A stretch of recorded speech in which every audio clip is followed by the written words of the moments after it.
Good morning बच्चों।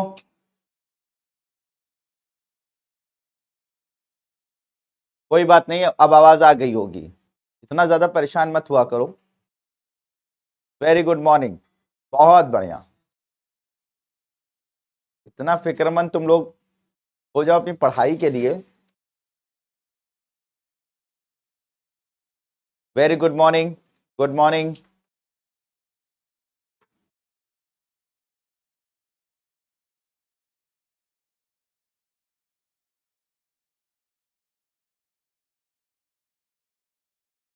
हाँ, मुझे ठंड नहीं लग गई।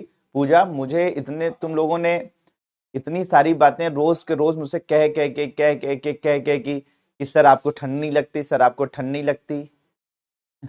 अरे आज आपको ठंड नहीं लगती तो फाइनली मैंने आज पहन लिया। मैंने कहा कि ऐसा तुम्हें ना महसूस हो, पता लगा तुम मुझसे इंस्पायर होकर कपड़े पहनने बंद कर दो और बाद में पता चला कि सर्दी उर्दी लग जाए, तबीयत तबीयत खराब हो जाए। तो इसलिए मैंने तुम लोगों को मोटिवेट करने के लिए पहन लिया।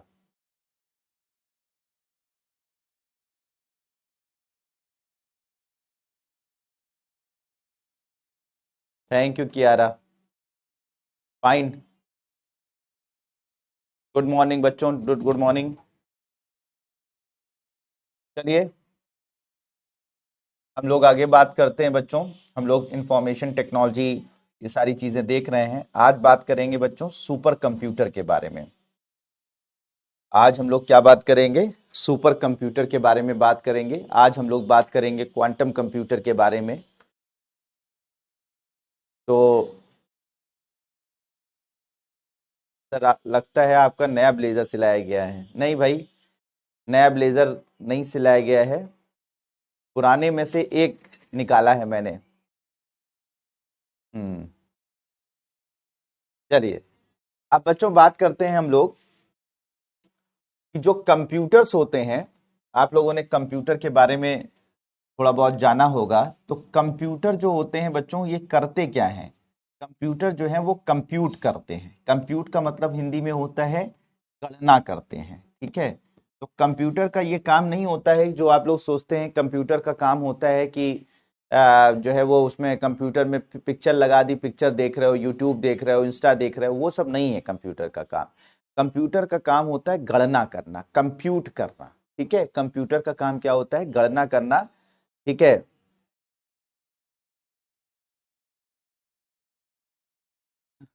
सर आपको पता चला आज तक वालों ने मून पर इलेक्ट्रिसिटी बना दी? अरे दिमाग उनका खराब है, प्रवेश शुक्ला।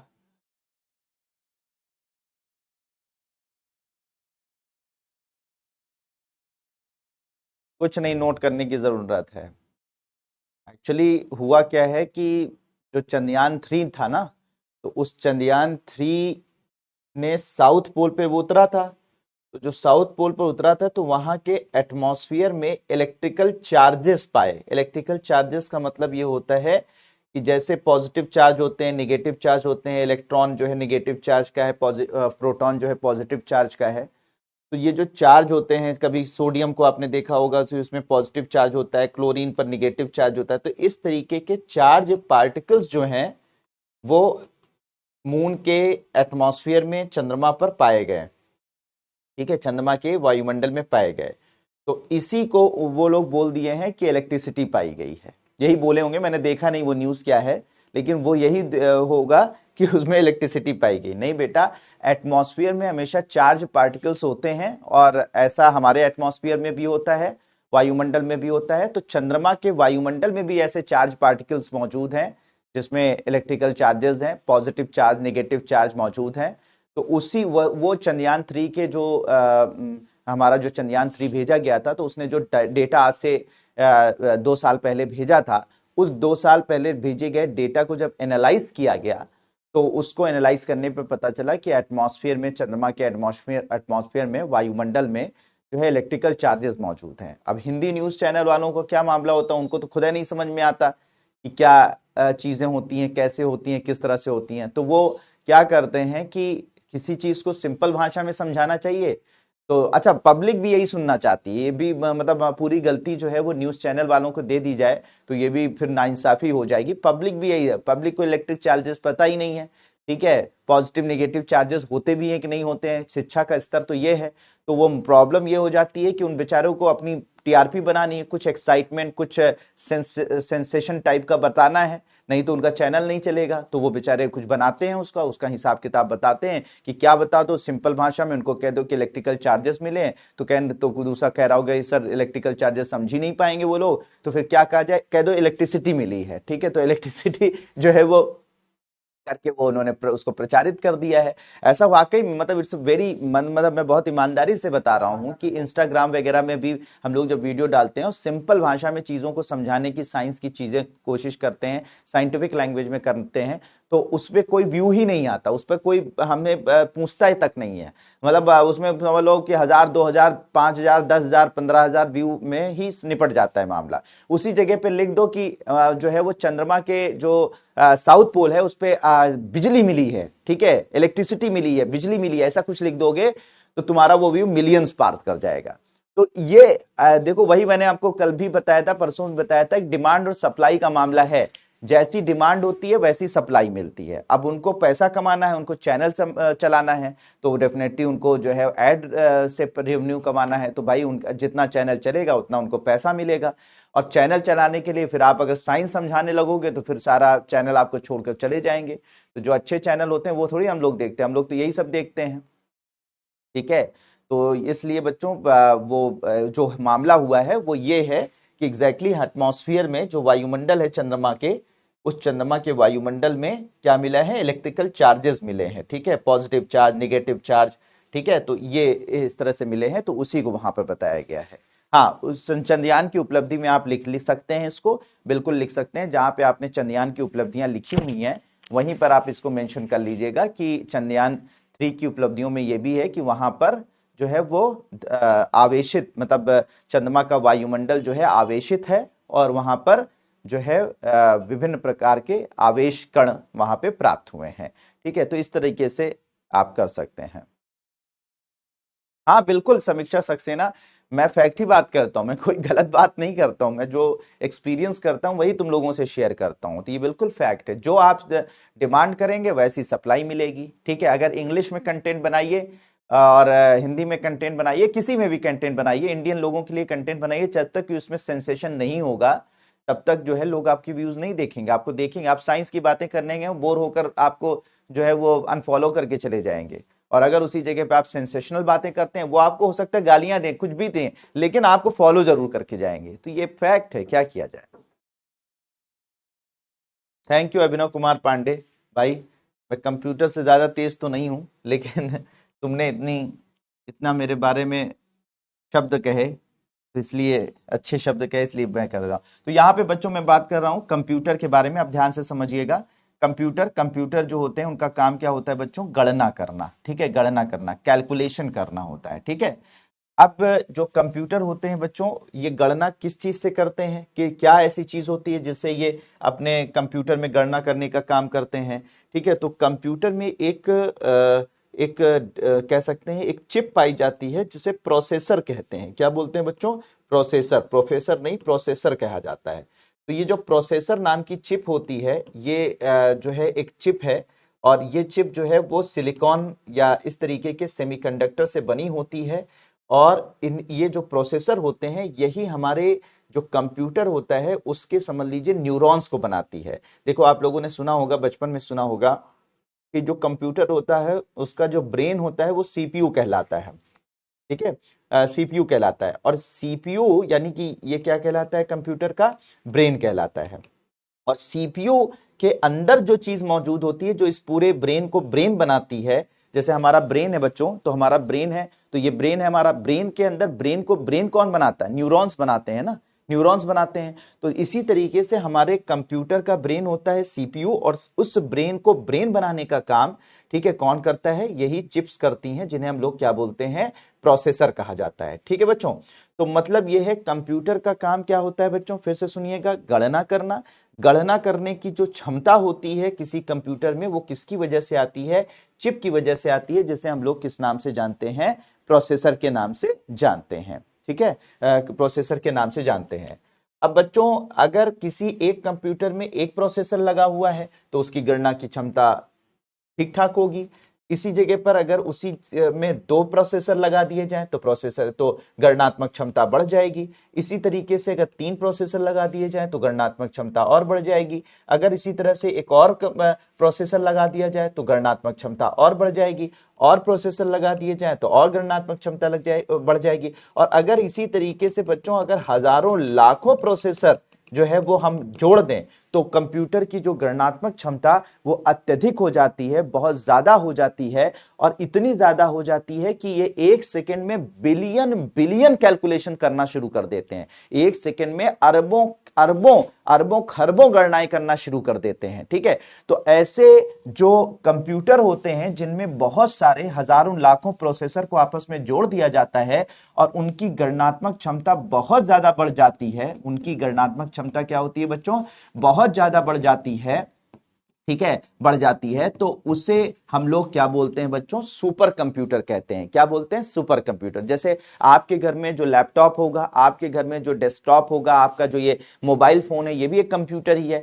इनमें जो गणनात्मक क्षमता है वो बहुत सीमित है, बहुत कम है, क्योंकि ज्यादा से ज्यादा 1 प्रोसेसर लगा हुआ है, 2 प्रोसेसर लगा हुआ है, 3 प्रोसेसर लगा हुआ है। ठीक है, लेकिन जो सुपर कंप्यूटर होते हैं उनके अंदर हजारों लाखों प्रोसेसर यूज किए जाते हैं। और ये जब प्रोसेसर काम करते हैं, साथ काम करने जाते हैं, तो उनकी गणनात्मक क्षमता बहुत अत्यधिक, बहुत ज्यादा बढ़ जाती है। अब इस गणना का उपयोग ये गणना करने का उपयोग बहुत सारी जगहों पर किया जाता है। डेटा एनालिसिस में किया जाता है, चाहे आप मौसम विज्ञान में करें, गणना करने का काम करें, चाहे स्पेस जो है वो अंतरिक्ष विज्ञान में करें, चाहे वो कहीं पर भी जो है इसका उपयोग किया जा सकता है इस सुपर कंप्यूटर का। तो फिर से मैं बता दे रहा हूं बच्चों, जो बिल्कुल सिंपल भाषा में, कि कंप्यूटर का काम क्या होता है? गणना करना, कैलकुलेशंस करना। कंप्यूटर की गणनात्मक जो क्षमता होती है उसको बनाने का काम, यानी कंप्यूटर गणनात्मक क्षमता किस लिए कर पाता है, क्यों कर पाता है? क्योंकि उसके अंदर कुछ माइक्रो चिप्स लगी होती हैं जिन्हें प्रोसेसर कहते हैं। तो अगर एक सिंपल सा कंप्यूटर है तो उसमें 1 प्रोसेसर लगा होगा, 2 प्रोसेसर लगे होंगे। ठीक है, अच्छा प्रोसेसर लगा होगा तो वो अपने हिसाब से गणना करता है। लेकिन वही प्रोसेसर आपस में जब हजारों लाखों प्रोसेसर एक साथ जोड़ दिए जाते हैं तो कंप्यूटर की जो गणनात्मक क्षमता होती है वो अत्यधिक हो जाती है, और ऐसे कंप्यूटर को हम सुपर कंप्यूटर के नाम से जानते हैं। ठीक है, क्या बोलते हैं? सुपर कंप्यूटर के नाम से जानते हैं। इसी वजह से बच्चों कंप्यूटर को हिंदी में बोलते हैं संगणक। क्या बोला जाता है? कंप्यूटर को संगणक कहा जाता है, और सुपर कंप्यूटर को बोला जाता है महासंगणक, यानी संगणक यानी गणना करने वाला। ठीक है, बात समझ में आ रही है? संगणक या गणना करने वाला। ठीक है, अब बात यह आती है कि ये जो प्रोसेसर होते हैं बच्चों, इनको आपस में जोड़कर तो लाखों प्रोसेसर, तो जब सुपर कंप्यूटर आप कभी देखेंगे तो ये सुपर कंप्यूटर, ये एक सुपर कंप्यूटर है। आप यहां से यहां तक देखिएगा, यहां से लेकर यहां तक और यहां से लेकर यहां तक, ये सिर्फ एक सिंगल सुपर कंप्यूटर है। आप कहेंगे ये सुपर कंप्यूटर कुछ दिख तो रहा नहीं है। नहीं बेटा, ये जो है लाखों प्रोसेसर को आपस में ये कनेक्ट किया गया है। ऐसे बड़े से हॉल में, बड़े से हॉल के अंदर, बड़े से कमरे के अंदर क्या होता है? लाखों प्रोसेसर एक साथ रखे जाते हैं, उनको आपस में कनेक्ट कर दिया जाता है, और इस तरीके से कनेक्ट करके एक सुपर कंप्यूटर की कैपेबिलिटी को डेवलप किया जाता है, और फिर इसको एक सिंपल स्क्रीन से जोड़ देते हैं। तो मतलब ये मत सोचिएगा सुपर कंप्यूटर का मतलब होता है बड़ी सी स्क्रीन। नहीं, स्क्रीन छोटी होती है, जैसे आपकी स्क्रीन, आपके कंप्यूटर की स्क्रीन होती है वैसे ही होती है, लेकिन ये कनेक्टेड किससे होते हैं? बहुत बड़े, एक कह सकते हैं कमरे के अंदर रखे हुए हजारों लाखों प्रोसेसर से। तो ये जब हम ऑन करते हैं तो ये हजारों लाखों प्रोसेसर एक साथ ऑन हो जाते हैं, प्रोसेस करते हैं। ठीक है, प्रोसेस करते हैं, गणना करते हैं, और फिर उसका रिजल्ट जो है आपको स्क्रीन पर दिखाई पड़ता है। तो जो सुपर कंप्यूटर होते हैं वो बहुत बड़े कमरों के अंदर उनका पूरा प्रोसेसर वगैरह रखा जाता है। दूसरी चीज, जब ये एक छोटा सा आपके पास लैपटॉप है, उसके अंदर एक छोटा सा प्रोसेसर है, तो वो तो काम करते करते क्या हो जाता है? गर्म हो जाता है। आपने देखा होगा कंप्यूटर, लैपटॉप, जब भी आप काम करिए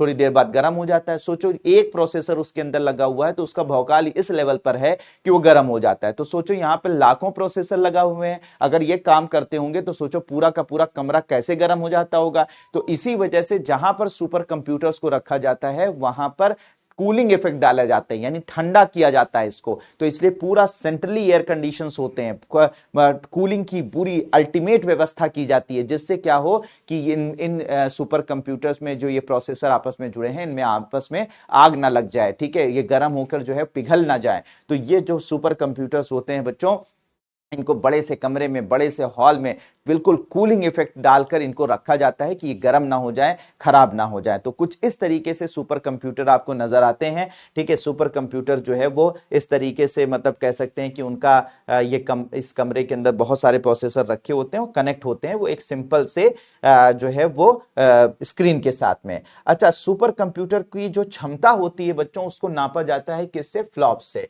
जैसे नॉर्मल कंप्यूटर है, समझिएगा बच्चों कि जैसे नॉर्मल कंप्यूटर है, तो नॉर्मल कंप्यूटर की जो गणनात्मक क्षमता होती है, नॉर्मल कंप्यूटर की जो गणनात्मक क्षमता होती है, जो प्रोसेसिंग पावर होती है, यानी उनकी जो गणना करने की जो क्षमता होती है वो नापी जाती है। उसकी जो इकाई होती है उसे मिप्स कहा जाता है। क्या कहा जाता है? मिप्स कहा जाता है, मिलियन इंस्ट्रक्शन पर सेकेंड। क्या होता है? मिलियन मिलियन इंस्ट्रक्शन पर सेकेंड, इसका फुल फॉर्म होता है मिलियन इंस्ट्रक्शन पर सेकेंड, इसे कहा जाता है। ठीक है, पर सेकेंड कहा जाता है। तो मिलियन इंस्ट्रक्शन पर सेकेंड। तो नॉर्मल जो कंप्यूटर होते हैं उनकी गणनात्मक क्षमता यानी उनकी क्षमता को नापा जाता है मिप्स से। तो मिप्स क्या है बच्चों? इकाई है नॉर्मल कंप्यूटर की गणनात्मक क्षमता, या उसकी जो प्रोसेसिंग पावर होती है, उसकी जो गणनात्मक क्षमता होती है, उसको नापने की इकाई, नॉर्मल कंप्यूटर की गणनात्मक क्षमता की इकाई, ठीक है, क्या होती है बच्चों? गार्डनर की यूनिट जो होती है, इकाई जो होती है, वो होती है मिप्स, मिलियन इंस्ट्रक्शन पर सेकंड। लेकिन उसी जगह पर सुपर कंप्यूटर जो होते हैं उनकी जो गणनात्मक क्षमता नापी जाती है वो फ्लॉप्स से नापी जाती है, जिसका मतलब होता है, जिसका फुल फॉर्म होता है फ्लोटिंग पॉइंट ऑपरेशन पर सेकेंड। तो फ्लॉप्स का फुल फॉर्म क्या होता है बच्चों? फ्लोटिंग पॉइंट ऑपरेशन पर सेकेंड। तो जो सुपर कंप्यूटर होते हैं, सुपर कंप्यूटर होते हैं, उनकी गणनात्मक क्षमता किससे नापी जाती है बच्चों? सुपर कंप्यूटर की गणनात्मक क्षमता जो है नापी जाती है फ्लॉप्स से। तो ये बेसिक फर्क है कि जो है वो नॉर्मल कंप्यूटर और सुपर कंप्यूटर में क्या फर्क होता है। तो नॉर्मल कंप्यूटर भी सुपर कंप्यूटर जैसे ही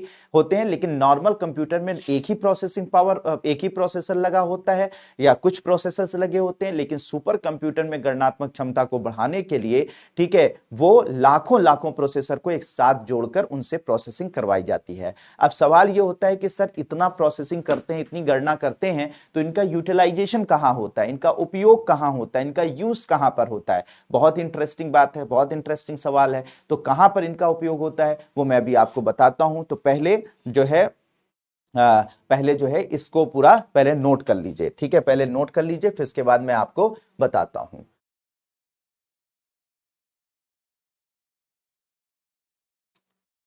अभिनव कुमार पांडे, भूख लगे ना प्यास, करनी है सलीम सर की क्लास। वाह वाह वाह वाह, क्या बात है। ठीक है, तो बच्चों इसको पहले नोट कर लीजिए, या फिर मैं आपको लिखवा दे रहा हूं। ठीक है, लिखवा दे रहा हूं, इस तरह से नोट कर लो कि सुपर कंप्यूटर हेडिंग डालिएगा, उसमें लिखिएगा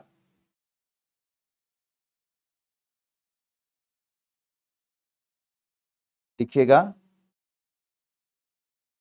सुपर कंप्यूटर, सुपर कंप्यूटर। तो आप एक ऐसे टीचर हैं जो सभी बच्चों के कमेंट पढ़ते हैं और सबका रिप्लाई देते हैं और सबके। अब क्या करूं बच्चों, अगर आपको लगना भी तो चाहिए कि आप ऑफलाइन क्लास में मेरे सामने बैठे हो, आपको फील तो होना चाहिए, वरना तो रिकॉर्डेड क्लासेस बहुत सारी अवेलेबल हैं। चलिए, तो अब चलो बच्चों, Prachi, thank you Ruchi and Prachi. चलिए, तो लिखिए बच्चों, सुपर कंप्यूटर एक ऐसी मशीन है, एक अत्याधुनिक मशीन है। सुपर कंप्यूटर एक अत्याधुनिक मशीन है। सुपर कंप्यूटर एक अत्याधुनिक मशीन है। सुपर कंप्यूटर एक अत्याधुनिक मशीन है जिसका कार्य जिसका कार्य जिसका कार्य अत्याधुनिक मशीन है जिसका कार्य जिसका कार्य जटिल गणनाओं को जटिल गणनाओं को कम समय में जटिल गणनाओं को कम समय में करना होता है। जटिल गणनाओं को कम समय में करना होता है। जिसका कार्य जटिल गणनाओं को कम समय में करना होता है।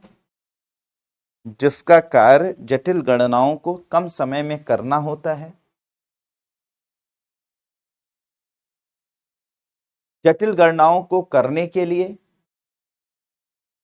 जटिल गणनाओं को करने के लिए सुपर कंप्यूटर्स में, जटिल गणनाओं को करने के लिए सुपर कंप्यूटर्स में, जटिल गणनाओं को करने के लिए सुपर कंप्यूटर्स में, जटिल गणनाओं को करने के लिए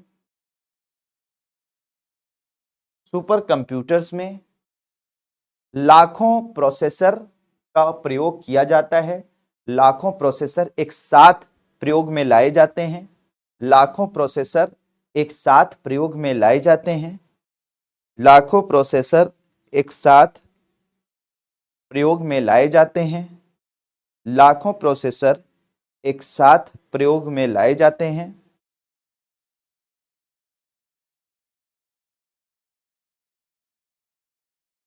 लाखों प्रोसेसर एक साथ प्रयोग में लाए जाते हैं।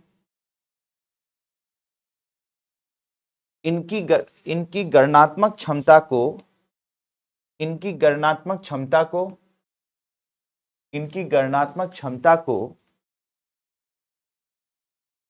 इनकी गणनात्मक क्षमता को फ्लॉप्स इकाई से नापा जाता है। फ्लॉप्स इकाई से, फ्लॉप्स के आगे ऐसे फुल फॉर्म लिख लीजिएगा, फ्लोटिंग पॉइंट ऑपरेशन पर सेकेंड। फ्लॉप्स इकाई से, फ्लॉप्स के आगे फुल फॉर्म जरूर लिख लीजिएगा ब्रैकेट में। फ्लॉप्स इकाई से, फ्लोटिंग पॉइंट ऑपरेशन पर सेकेंड, इकाई से नापा जाता है, इकाई से नापा जाता है। फ्लॉप्स इकाई से नापा जाता है। फ्लोटिंग पॉइंट ऑपरेशन पर सेकेंड इकाई से नापा जाता है, नापा जाता है, इकाई से नापा जाता है। इनका प्रयोग, इनका प्रयोग, इनका प्रयोग निम्नलिखित, इनका प्रयोग निम्नलिखित क्षेत्रों में, इनका प्रयोग निम्नलिखित क्षेत्रों में किया जाता है। निम्नलिखित क्षेत्रों में किया जाता है करके ऐसे डैश कर लीजिएगा, किया जाता है डैश कर लीजिएगा, फिर मैं आगे बताऊंगा कहां कहां पर किया जाता है। इसको भी एक जगह पे ऐसे बॉक्स बनाकर लिख लीजिए, जिनको नहीं पता कि जो हमारे नॉर्मल कंप्यूटर होते हैं वो गणनात्मक क्षमता उनकी कैसे नापी जाती है। तो उनकी गणनात्मक क्षमता मिलियन इंस्ट्रक्शन पर सेकंड से नापी जाती है। तो इसको एक जगह पे बॉक्स में ऐसे लिख लीजिएगा, जिससे ये इंफॉर्मेशन भी आपको याद रहे। कभी किसी एग्जाम में पूछ लिया, किसी इंटरव्यू में पूछ लिया कि नॉर्मल कंप्यूटर की जो नापने की, नॉर्मल कंप्यूटर की जो गणनात्मक क्षमता होती है उसको नापने की इकाई क्या होती है, तो मिलियन इंस्ट्रक्शन पर सेकेंड होती है। ठीक है, तो इसे भी नोट कर लीजिएगा, फिर आगे बताता हूं कि कहां पर प्रयोग किया जाता है। थैंक यू प्रमोद भाई। सर अदर क्लासेस में तो बहुत देर में क्वेश्चन का आंसर मिल पाता है। समीक्षा सक्सेना, मैं कोशिश करता हूँ बेटा, अब कोशिश करता हूँ कि आप लोगों के लिए जितना ज़्यादा अपने आप को रिप्रेजेंट कर सकूं। नोट कर लिया बच्चों, नॉर्मल कंप्यूटर मिप्स यानी मिलियन इंस्ट्रक्शन पर सेकेंड वाला में कैलकुलेशन करता है, इसे बॉक्स में बना दीजिएगा।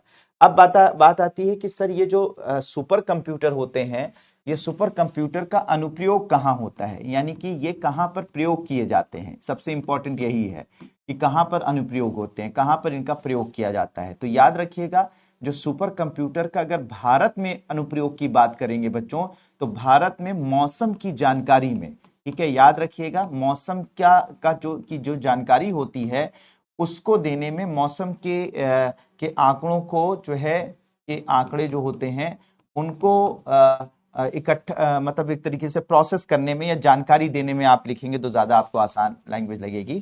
ठीक है, मौसम की जानकारी,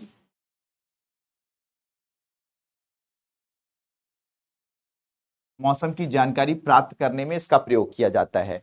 तो बच्चों आप कहेंगे अरे सर मौसम की जानकारी तो वो देते हैं, वेदर सैटेलाइट देते हैं। नहीं बेटा, वेदर सैटेलाइट आपको डेटा भेजते हैं। डेटा का मतलब ये होता है कि ऊपर से अंतरिक्ष से जो मौसमी उपग्रह होते हैं वो सिर्फ आपको चित्र भेज देते हैं, कहां पर बादल हैं, ठीक है, कहां पर बादल हैं, कहां पर जो है वो पहाड़ हैं, कहाँ पर जो है नदी है, ये सब आपको चित्र भेजते हैं। लेकिन उसको सुपर कंप्यूटर ही क्या करते हैं, प्रोसेस करते हैं। और प्रोसेस करके उसके जो चित्र होते हैं, जो लगातार कुछ दिनों से चित्र उनको प्राप्त हो रहे होते हैं, उसी आधार पर सुपर कंप्यूटर इस चीज को निर्धारित करते हैं कि अगर मान लीजिए बादल यहां पर पहुंचा है तो ये बादल कितने दिनों में कहां कहां बारिश कर सकता है। ये चीज जो पता चलती है, कब बारिश होती है, किस घंटे बारिश होगी। आपके पास होता है ना कि आपके जो मोबाइल फोन होता है उस पर आ जाता है कि आज शाम को बारिश होगी, आज सुबह बारिश होगी, ठीक है, आज यहां तूफान आएगा, आज यहां पे बवंडर आएगा। तो ये सब जो जानकारी आपको मिलती है एग्जैक्टली जो है मौसमी जो उपग्रह होते हैं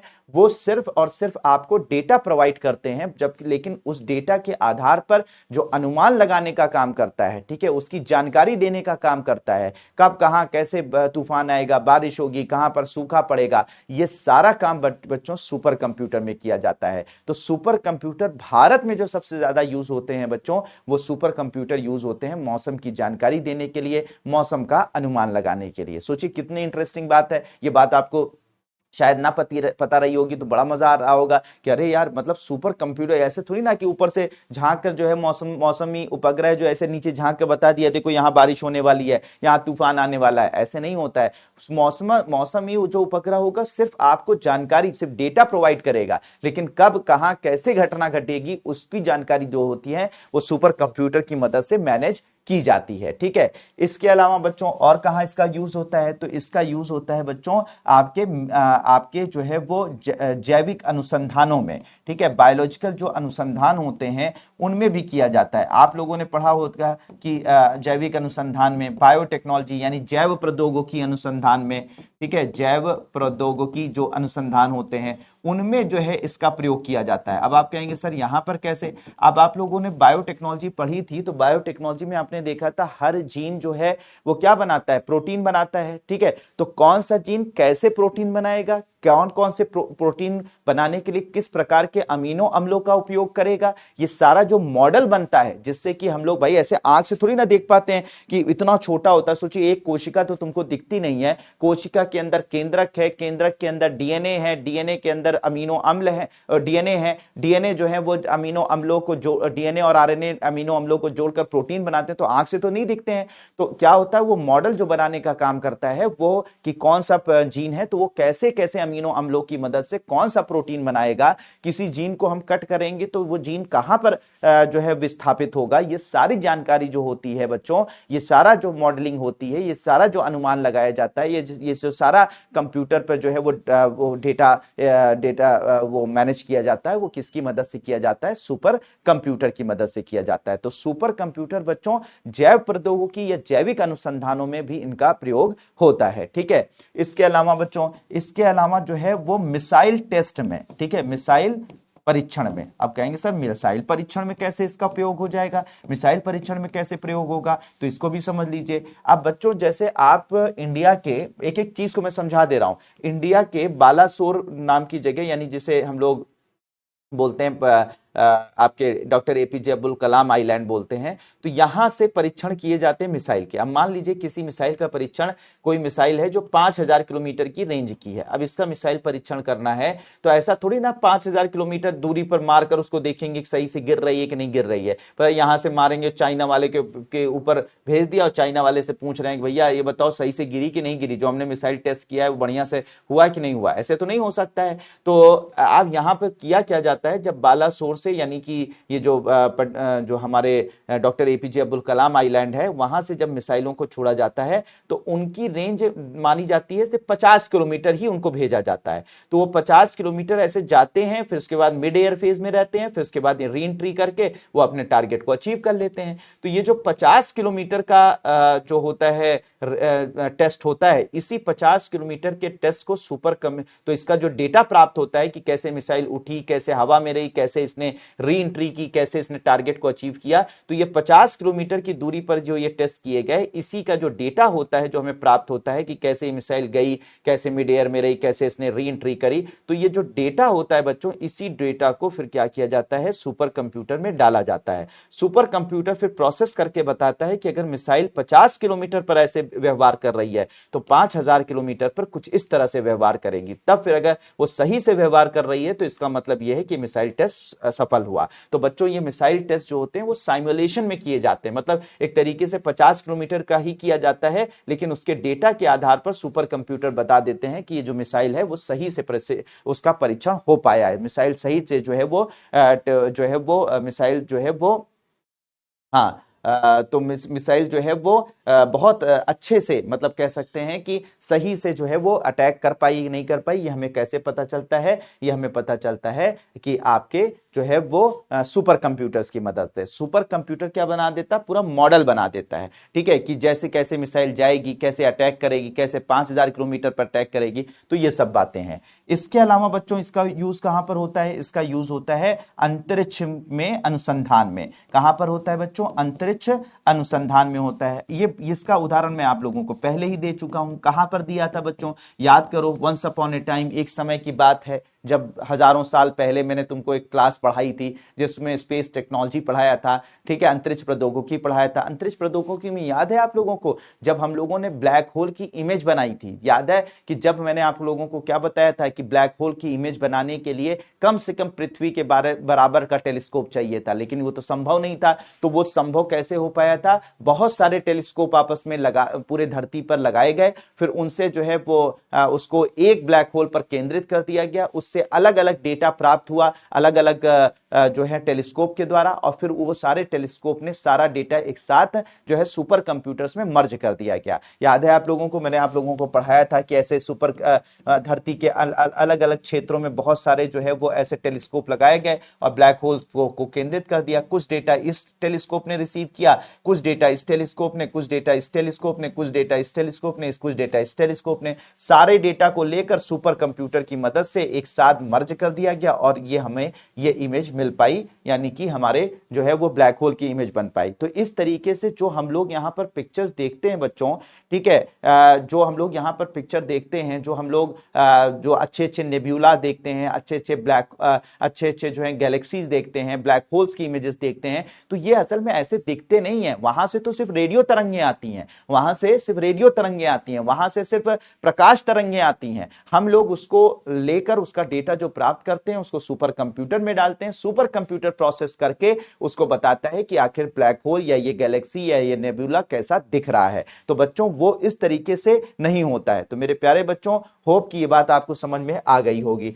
तो अंतरिक्ष अनुसंधान में भी इसका प्रयोग किया जाता है। इसके अलावा आजकल जो है एआई यानी कि आर्टिफिशियल इंटेलिजेंस को मेंटेन करने में, डेटा प्रोसेसिंग करने में, और साथ ही साथ रोबोटिक्स में भी इसका प्रयोग किया जा रहा है। तो रोबोटिक्स में और साथ ही साथ आर्टिफिशियल इंटेलिजेंस में भी इसका प्रयोग किया जा रहा है, ठीक है। इसके अलावा बच्चों और कहां पर प्रयोग किया जाता है? इसके अलावा जो है आपके जो है परमाणु परीक्षण में भी इसका प्रयोग किया जाता है। परमाणु परीक्षण में हम लोग कोई बहुत बड़ा परमाणु परीक्षण नहीं करते हैं, बहुत बड़ा जो क्या कहते हैं परमाणु बम जो है वो उसको परीक्षण नहीं करते हैं, बल्कि छोटा ही परमाणु परीक्षण करते हैं। लेकिन उसके डेटा के आधार पर हम लोग जो है वो ये अनुमान लगाते हैं कि अगर हम इतने किलोग्राम जो है वो यूरेनियम का प्रयोग करें तो इस तरीके से विस्फोट होगा और उसका इतना विध्वंस होगा। तो ये सब बातें कैसे पता चलती हैं? ये सब सुपर कंप्यूटर की मदद से चलती हैं। परमाणु परीक्षणों में भी सुपर कंप्यूटर का यूज किया जाता है, ठीक है, हर जगह पर यूज किया जाता है। जीनोमिक्स का हो गया, यहां पर मैंने बता दिया आपको, अलग से नहीं है,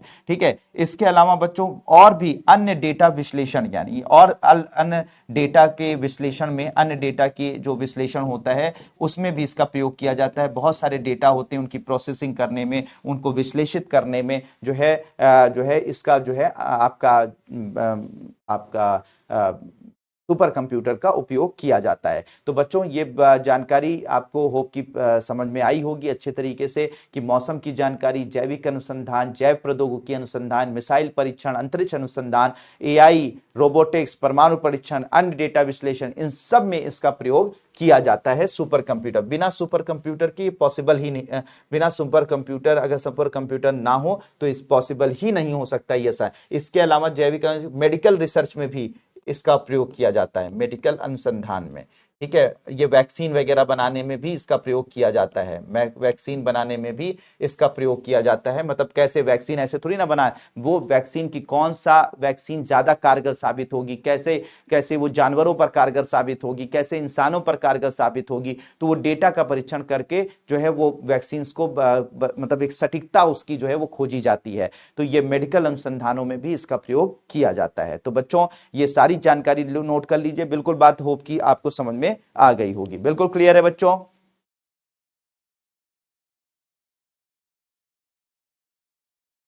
मंदाकिनी उसको बोला गया है अलकनंदा। अक्षिता राठौड़ सर, हाल ही में नई गैलेक्सी की खोज हुई है, पर मैं अभी नाम भूल गई। बिल्कुल बेटा, एक नई गैलेक्सी भारत के वैज्ञानिकों ने खोजा है जेम्स वेब स्पेस टेलीस्कोप की मदद से। ठीक है, मैंने जो आपको जेम्स वेब स्पेस टेलीस्कोप बताया था, तो ठीक है उसकी वजह मदद से खोला, उसका नाम रखा गया है अलकनंदा। बिल्कुल बात क्लियर है बच्चों? समझ में आ गया कि कहां कहां पर इसकी इसका उपयोग होता है?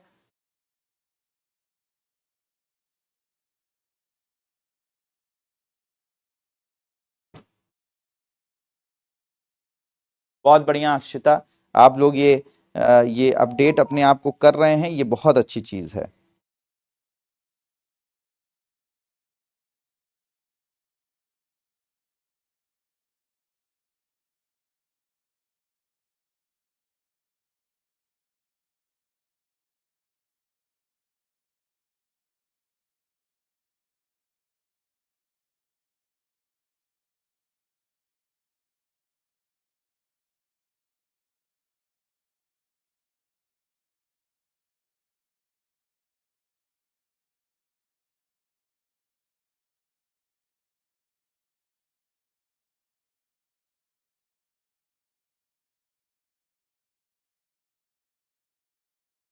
गुड, नोट कर लिया बच्चों इसको?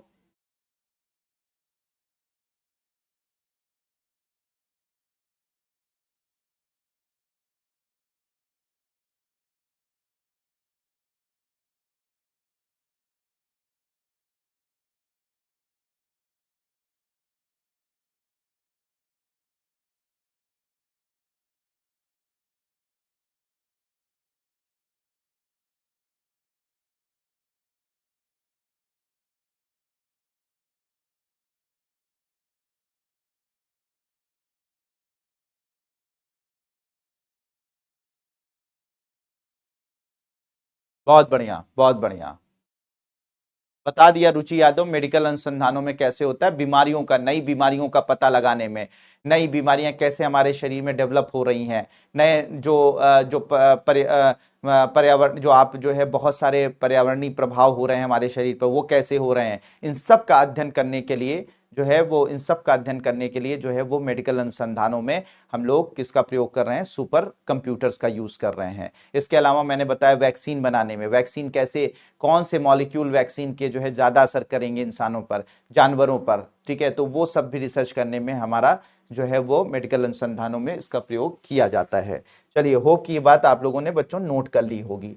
अब ये जो बच्चों दुनिया में जो है वो आपके दुनिया के बहुत सारे सुपर कंप्यूटर्स हैं, ठीक है, जो इस काम करते हैं। अब सुपर कंप्यूटर्स की अगर बात की जाए तो दुनिया का जो सबसे ये समझा कीजिए कि नवंबर में, सॉरी, दिसंबर में, दिसंबर, नवंबर दिसंबर, कभी कभी नवंबर में हो जाता है, कभी कभी दिसंबर में, और कभी कभी और साल में मई और जून में। ठीक है, यानी कि नवंबर दिसंबर और मई और जून में एक दुनिया के कई संस्थाएं मिलकर दुनिया के टॉप 500 सुपर कंप्यूटर की लिस्ट जारी करती हैं। टॉप 500 सुपर कंप्यूटर की लिस्ट जारी करती हैं, नवंबर दिसंबर में एक बार करती हैं, यानी साल में 2 बार। ठीक है, कितने बार की जाती है, साल में 2 बार जो है वो दुनिया के सारे पावरफुल सुपर कंप्यूटर की लिस्ट जारी की जाती है, टॉप 500 की, यानी कि टॉप 500 की जो लिस्ट जारी की जाती है साल में 2 बार, नवंबर दिसंबर में की जाती है, मई जून में की जाती है, कई इंस्टीट्यूट मिलकर इसे करते हैं। ठीक है, तो उसमें अगर हम जून 2025 की बात करें, ठीक है, अभी लेटेस्ट जून 2025 में जो हमारा डेटा आया है, जून 2025 में टॉप 500 में जो शीर्ष सुपर कंप्यूटर हैं वो हैं ईआई कैप्टन। क्या है, ईआई कैप्टन है। और ये जो है अमेरिका का संगठन है, उसका बनाया हुआ कंप्यूटर है। इसकी जो ताकत है वो 1.742 एक्साफ्लॉप है। अब एक्साफ्लॉप्स का मतलब क्या होता है बच्चों, इसे समझ लीजिए कि जैसे 10 की घात 12 फ्लॉप्स होता है। एक फ्लॉप्स मतलब कि ये समझ लीजिए कि एक फ्लॉप का मतलब मान लो कि 1 अरब गणनाएं, 1 सेकंड के अंदर अगर 1 अरब गणनाएं हैं मोटा मोटी, तो वो एक फ्लॉप हो जाता है। लेकिन सोचो कि जो आज दुनिया के पावरफुल सुपर कंप्यूटर हैं वो कितनी खतरनाक गणनाएं करते होंगे कि वो 10 की घात 12 फ्लॉप्स की ताकत रखते हैं। ये इसे बोला जाता है टेराफ्लॉप्स। इसे क्या बोला जाता है? टेराफ्लॉप्स। ठीक है, इसे क्या बोला जाता है बच्चों? टेराफ्लॉप। अगर 10 की घात 12 फ्लॉप्स होता है तो टेराफ्लॉप्स कहा जाता है। 10 की घात 15 फ्लॉप्स होता है तो उसे बोला जाता है पेटाफ्लॉप्स कहा जाता है। क्या कहा जाता है? पेटाफ्लॉप्स कहा जाता है। और अगर इसी जगह पे 10 की घात जो है वो 18 हो जाता है तो उसको बोला जाता है आपका एक्साफ्लॉप। क्या बोला जाता है? एक्साफ्लॉप्स के नाम से जाना जाता है। ठीक है, तो ये जो ताकत मतलब सोच रहे हो 10 की घात मतलब 15, 15 मतलब 10 के आगे 15 जीरो कर लो, उतने फ्लॉप्स की ताकत रखने वाले। 10 की घात 10 के आगे 18 जीरो जोड़ लो, उतनी ताकत रखने वाले जो सुपर कंप्यूटर्स होते हैं। ठीक है, सुपर कंप्यूटर आज दुनिया में मौजूद है। सोचो इतना 1 सेकंड में गणना कर लेते हैं। इतनी गणना मतलब 10 की घात 15 फ्लॉप्स की गणना 1 सेकंड में कर लेते हैं। तो ये जो अभी सुपर कंप्यूटर है, दुनिया का सबसे पावरफुल सुपर कंप्यूटर है, एआई कैप्टन है अमेरिका का, 1.742 एक्साफ्लॉप्स की ताकत है। दूसरे नंबर पर बच्चों है फ्रंटियर। ठीक है, ये भी अमेरिका का है, 1.353 एक्साफ्लॉप्स की ताकत है। अरोरा जो है ये भी अमेरिका का है, आर्गोन नाम की कंपनी का, 1.012 एक्साफ्लॉप्स की ताकत है। जुपिटर है, जुपिटर बूस्टर नाम का सुपर कंप्यूटर है, ये जर्मनी का है, ये 793.4 पेटाफ्लॉप्स की ताकत रखता है। ईगल जो है वो माइक्रोसॉफ्ट का है, अमेरिका का, और इसकी ताकत 561.2 पेटाफ्लॉप्स की ताकत है। दुनिया के सबसे पावरफुल सुपर कंप्यूटर यही हैं जून 2025 की लिस्ट के अनुसार। तो इसे नोट कर लीजिए कि दुनिया के सबसे पावरफुल जो सुपर कंप्यूटर्स हैं वो कुछ इस तरीके से हैं। नोट कर लीजिए इसे। दुनिया के 5 सुपर कंप्यूटर जो सबसे पावरफुल सुपर कंप्यूटर हैं वो कुछ इस तरह हैं।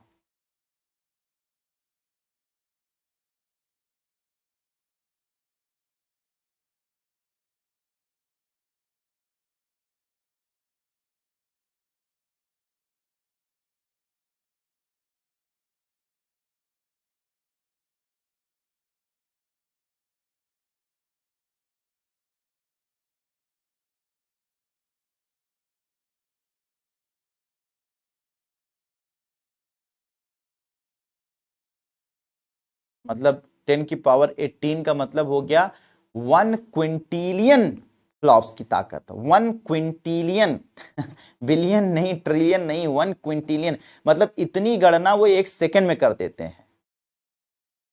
नहीं बेटा प्रवेश शुक्ला, टॉप 5 टॉप 10 में अमेरिका के ज्यादा हैं, लेकिन जो है चाइना जो है वो कम नहीं है। अगर 500 में से मतलब जैसे 500 होता है, 500 की लिस्ट जारी की जाती है तो 500 में लगभग लगभग 160-70 चाइना के होते हैं, और ऐसे ही लगभग लगभग जो है यूएसए के होते हैं। ठीक है, बाकी जो है सोचो कि 300 350 के करीब ये अमेरिका और चाइना मिलकर इनके कंप्यूटर होते हैं, सुपर कंप्यूटर। बाकी जो है जो बचा हुआ होता है ना, ये 100-150, उसमें पूरी दुनिया के सुपर कंप्यूटर होते हैं। तो चाइना कम नहीं है, टॉप 10 में कंप्यूटर्स उसके कम है सुपर कंप्यूटर, लेकिन टोटल ओवरऑल देखा जाए तो उसके पास जो है वो लगभग अमेरिका के बराबर या अमेरिका से थोड़ा बहुत जो है वो कम ज्यादा है। तो ऐसा नहीं है, चाइना बहुत तेजी से ग्रोथ कर रहा है। नोट कर लीजिए बच्चों इसे, दुनिया के सबसे पावरफुल सुपर कंप्यूटर्स।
प्रवेश शुक्ला,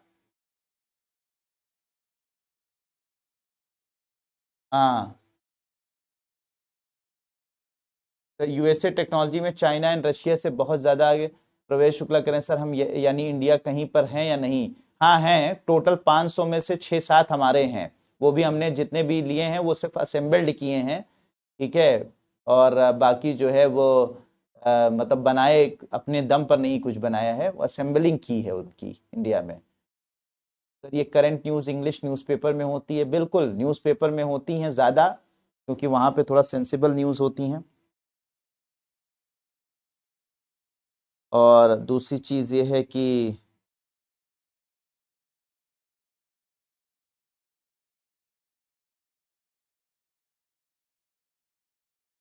यूएसए और चाइना क्यों आगे टेक्नोलॉजी में है सर, ऐसा क्यों हो रहा है? क्योंकि बेटा प्रवेश शुक्ला भाई, क्योंकि वहां पर मंदिर मस्जिद नहीं बनानी है उनको, उनको जो है वो साइंटिफिक इंस्टीट्यूशंस बनाने हैं।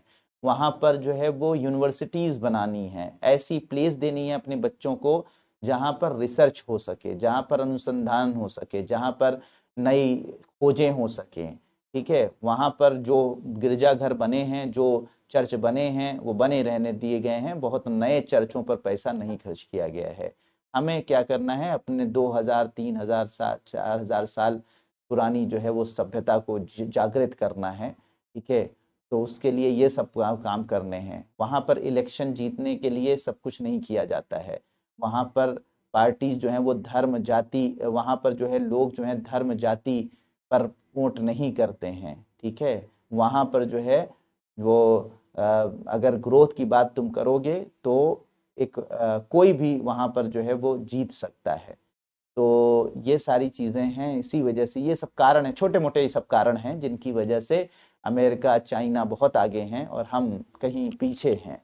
वो कोई दिक्कत नहीं है, ऐसी कोई बहुत बड़ी बात नहीं है।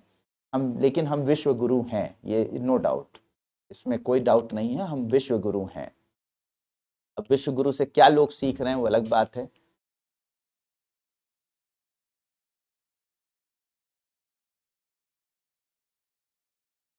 Thank you Divya Pandey. Note कर लिया बच्चों इसको? नोट कर लिया इसे?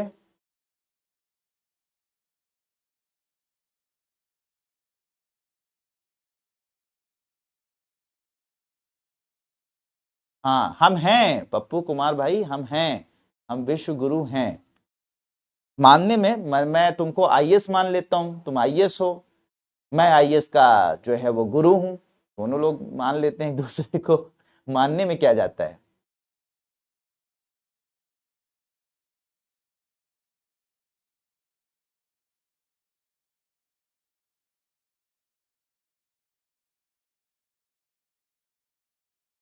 आज से अपने नाम के आगे लिखना शुरू कर दो आईएएस, और मैं तुमको बता दूंगा कि हाँ मान लेते हैं।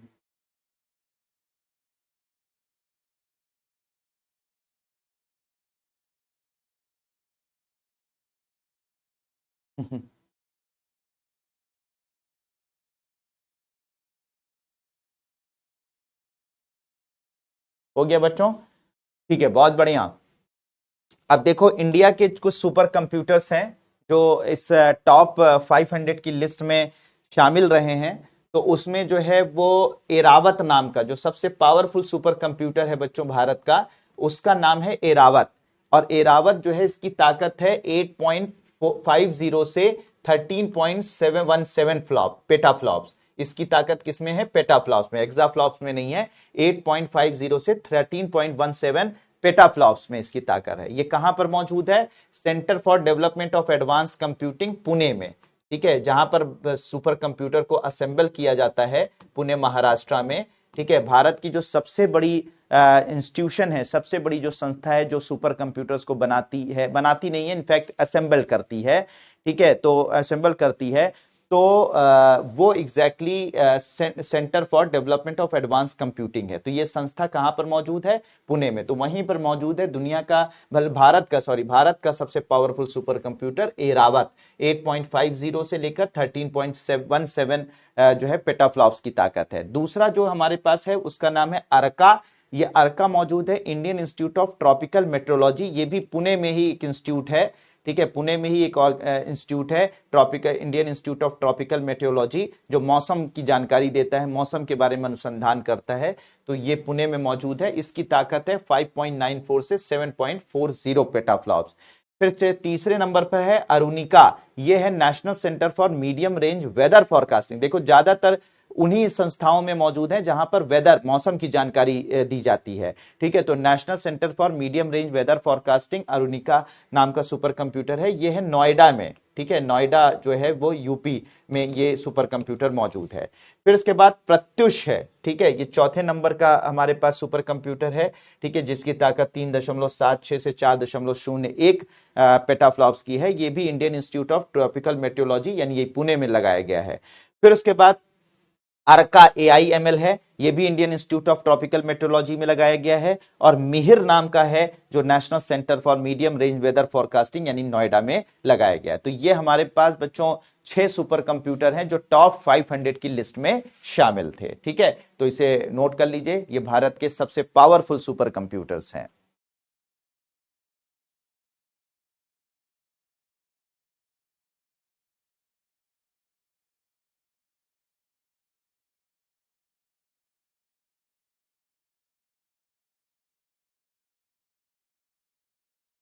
बिल्कुल समीक्षा सक्सेना, जो ये रट कर तुम लोग याद करने की कोशिश कर रहे हो ना, ये रट कर जो है वो नहीं हो पाएगा। आप खूब अच्छे से समझिए पॉइंट्स, जो पॉइंट्स हैं उनको 3-4 बार रिवाइज करेंगे तो आपको याद हो जाएगा, उसमें समस्या नहीं होगी। समझने की कोशिश कीजिए तो ज्यादा बेहतर होगा, ठीक है। हाँ अजय तनु, आप सही कह रहे हैं, लेकिन सही बात कह रही हैं प्रीति झा भी कि ये साइंस की क्लास है, पॉलिटिकल साइंस की नहीं। अभी पॉलिटिक्स के बारे में कुछ बोला जाएगा तो वैसे प्रीति झा एक बात बता दूं कि जो यूपीएससी की तैयारी करने वाले किसी भी सब्जेक्ट को अलग से नहीं देखते हैं। पॉलिटिक्स साइंस में है, साइंस पॉलिटिक्स में है, ज्योग्राफी हिस्ट्री में है, हिस्ट्री ज्योग्राफी में है, ठीक है, ज्योग्राफी इकोनॉमिक्स से जुड़ी है, इकोनॉमिक्स जो है साइंस से जुड़ी हुई है। सब एक दूसरे से जोड़कर जब पढ़ोगे तभी तुम यूपीएससी के आंसर राइटिंग कर पाओगे और तभी तुम्हारा सिलेक्शन हो पाएगा। तो अलग नहीं है, लेकिन हाँ ये है कि आपकी बात सही है कि ये क्लास पॉलिटिकल साइंस की नहीं है, तो यहाँ पे पॉलिटिक्स और उतना हमारे पास समय भी नहीं है कि पॉलिटिक्स यहाँ डिस्कस की जाए। तो ये सारी चीजें हैं। तो बाकी जो है इंडिया ने अपना फर्स्ट सुपर कंप्यूटर बहुत पहले बना लिया था, परम नाम था उसका, ठीक है, परम नाम था, उसको असेंबल ही किया था, क्योंकि अभी तो हम लोग प्रोसेसर बनाना ही नहीं सीख पाए सही ढंग से, ठीक है। इसे नोट कर लीजिए बच्चों।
हाँ ये जो है लास्ट जो है अपडेटेड लिस्ट है वासुदेव वासु।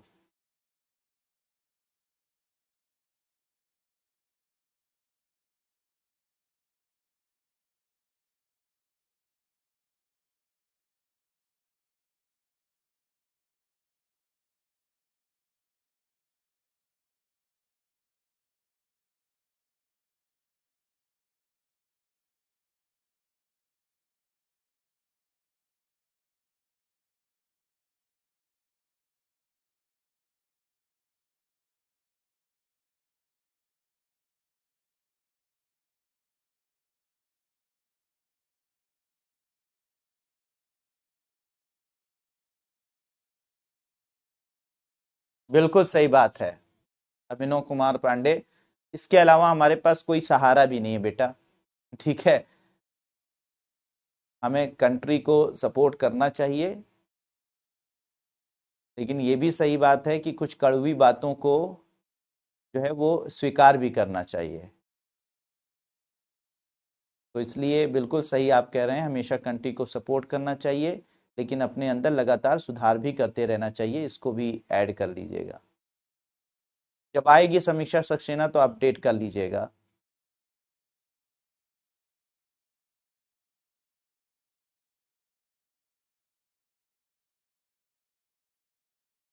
हाँ, जैसे अभिनव कुमार पांडे, जैसे हम अपने घर में फैमिली को सपोर्ट करते हैं, तो हमारे घर में कोई अगर लड़का हो जो कि पढ़ाई ना कर रहा हो, तो उससे फिर डांट भी लगाते हैं, उससे फिर मार भी लगाते हैं, उसका उसकी जो है वो सारी जो है वो उसको समझाते भी हैं कि एग्जैक्टली तुम पढ़ोगे लिखोगे नहीं और घूमते फिरते रहोगे तो इस घर का भविष्य बहुत बुरा हो जाएगा।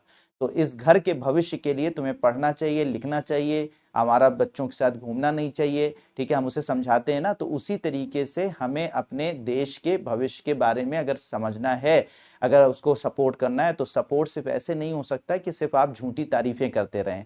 कभी कभी उसकी सच्चाई जो है वो भी आपको पता होनी चाहिए, जिससे कि आप अपने अंदर सुधार कर सकते हैं। महान देश तब बनेगा जब हमें सच्चाइयां पता होंगी और हम उस पर काम करेंगे। ठीक है, हवाबाजी में महान नहीं बनेगा।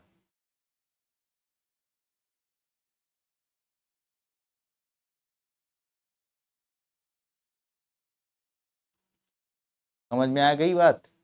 चलो नोट कर लिया बच्चों इसे।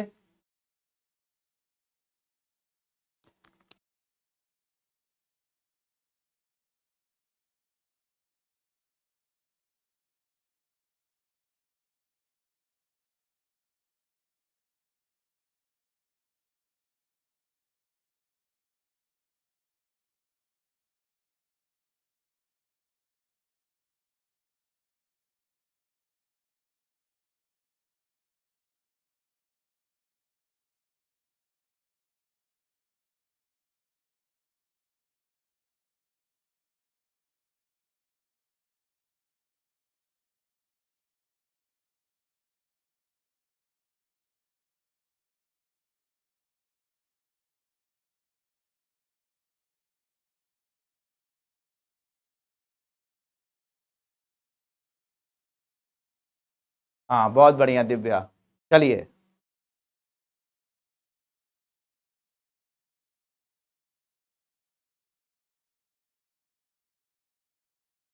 क्या मैं बताऊं दिव्या प्लीज कुछ बताइए सर। सफल होकर अपने देश का नाम रोशन करेंगे, बिल्कुल करेंगे दिव्या कुमारी, दिव्या पांडे। दिव्या कुमारी कह रही सर प्लीज कुछ बताइए। क्या बता दें भाई तुमको दिव्या कुमारी, तुम सवाल तो पूछो, क्या बता दें? बता तो इतना कुछ रहे हैं, इसको समझो। तुम्हारा सवाल नहीं आ रहा, बता दीजिए क्या बता दें। तो बच्चों, भारत में सुपर कंप्यूटर्स को, हाँ, मुझे एक लेक्चर याद करने में 3 आर लगे, बहुत अच्छी बात है, 3 नहीं 5 आर लगेंगे, करना पड़ेगा, याद करना पड़ेगा। ठीक है, कोई शॉर्टकट नहीं है।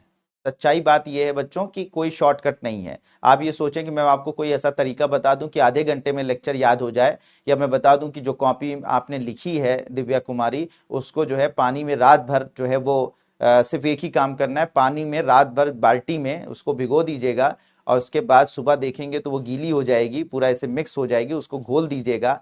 और फिर घोलने के बाद उसको जो है रोज एक एक ग्लास जो है वो फ्रिज में रख दीजिएगा और ग्लास एक एक पी लीजिएगा, तो सारा साइंस एंड टेक्नोलॉजी तैयार हो जाएगा। तो ये नहीं होगा बेटा, ये झूठ है, ये मक्कारी है।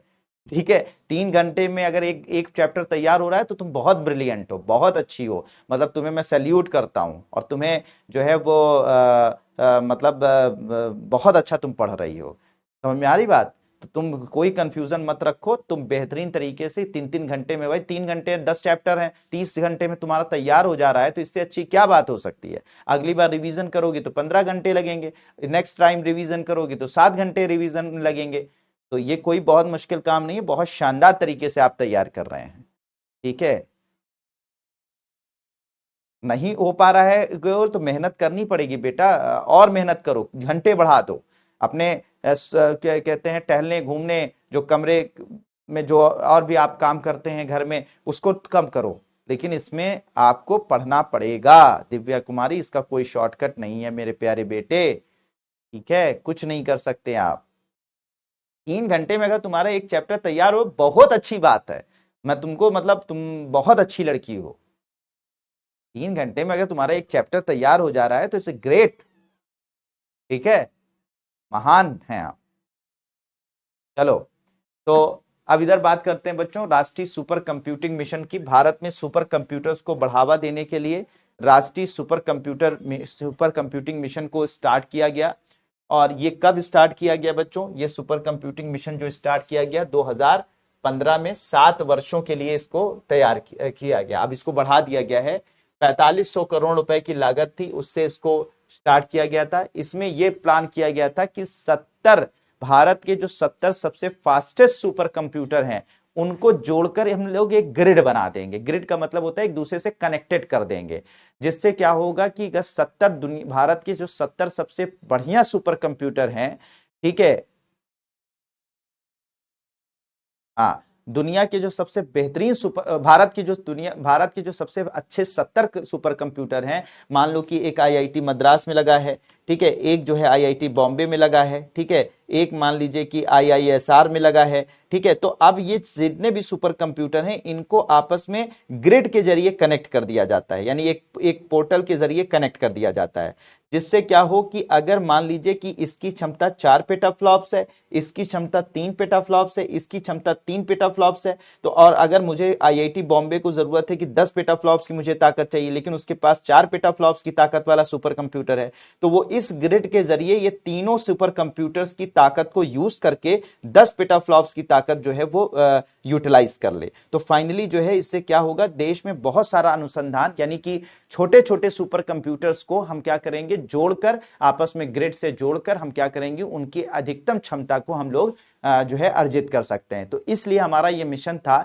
राष्ट्रीय सुपर कंप्यूटिंग मिशन के तहत कि हम भारत के 70 जो अधिक उच्च प्रदर्शन करने वाले जो सुपर कंप्यूटर्स हैं उनको आपस में कनेक्ट करके एक ग्रिड बनाने का काम करेंगे। ठीक है, तो ये बहुत बड़ा हमारा लक्ष्य था इसका। इसके अलावा हम जो है वो परियोजना का उद्देश्य एक मजबूत भारतीय नेटवर्क स्थापित करना जो सुरक्षित और विश्वसनीय कनेक्टिविटी प्रदान करने में सक्षम होगा। यह मिशन सरकार के डिजिटल इंडिया और मेक इन इंडिया दृष्टिकोण का समर्थन करता है।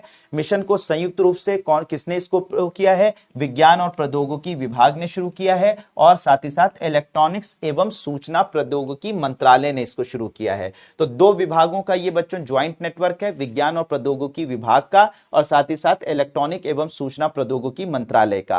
ठीक है, इसे सीडैक पुणे और आईआईएससी बेंगलुरु द्वारा कार्यान्वित किया जा रहा है। यानी कि ये जो राष्ट्रीय सुपर कंप्यूटिंग मिशन है बच्चों, इसे सीडैक के बारे में मैंने अभी बताया ना, पुणे के अंदर जो ये संस्थान मौजूद है, और आईआईएससी यानी कि इंडियन इंस्टीट्यूट ऑफ साइंस, ठीक है, Indian institute of science Bengaluru द्वारा कार्यान्वित किया जा रहा है। तो क्या है बच्चों, 2015 में राष्ट्रीय सुपर कंप्यूटिंग मिशन स्टार्ट किया गया 7 वर्षों के लिए। अब इसको बढ़ा दिया गया है, इसे राष्ट्रीय सुपर कंप्यूटिंग मिशन कहा गया है। इसका मेन उद्देश्य क्या है कि भारत में सुपर कंप्यूटिंग की दिशा में रिसर्च एंड डेवलपमेंट को बढ़ावा देना, भारत के 70 जो सबसे पावरफुल सुपर कंप्यूटर हैं उनको एक ग्रिड के जरिए आपस में कनेक्ट कर देना, जिससे कि उनकी क्षमता का अधिकतम प्रयोग किया जा सके।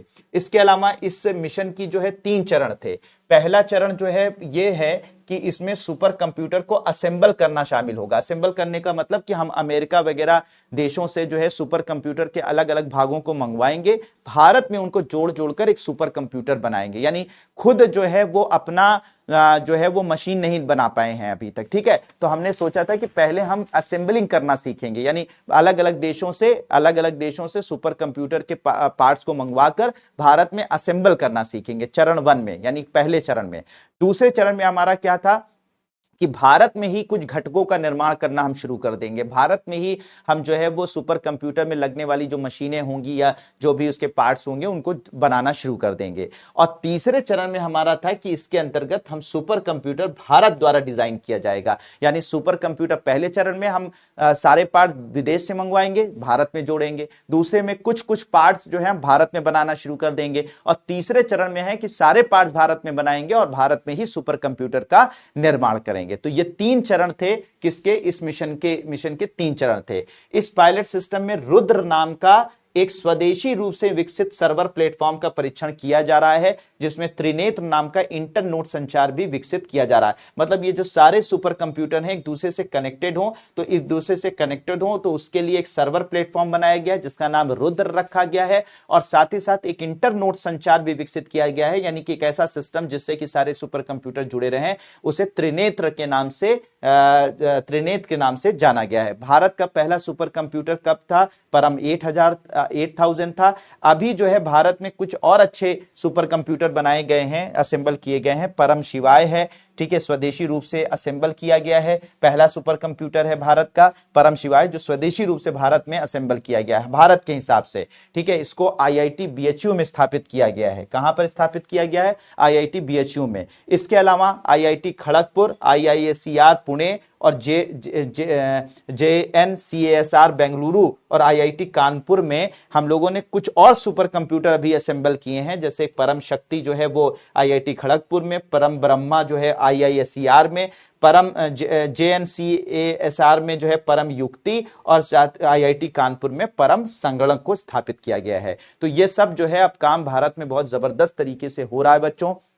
भारत में बहुत जबरदस्त तरीके से सुपर कंप्यूटर्स को असेंबल किया जा रहा है। अब कुछ घटकों का निर्माण हमने शुरू भी कर दिया है। तो ये मतलब कुल मिला के हम कह सकते हैं कि हम चरण 2 में प्रवेश कर चुके हैं, लेकिन जो है अभी चरण 3 में आने में वक्त है। तो ओवरऑल भारत में सुपर कंप्यूटिंग का ये पूरा का पूरा जो है राष्ट्रीय सुपर कंप्यूटिंग मिशन क्या है, इसके बारे में मैंने आप लोगों को बताया बच्चों। इसे जल्दी से नोट कर लीजिए बच्चों, इसको नोट कर लीजिए।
रुपए के बाद अनुमानित लिखा है, रुपए की अनुमानित लागत से, यही लिखा है।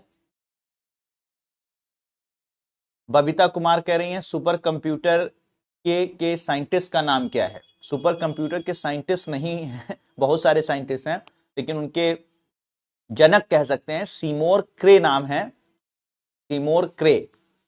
तो सीमोर क्रे नाम है जो सुपर कंप्यूटर के पिता कहलाते हैं।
हो गया बच्चों?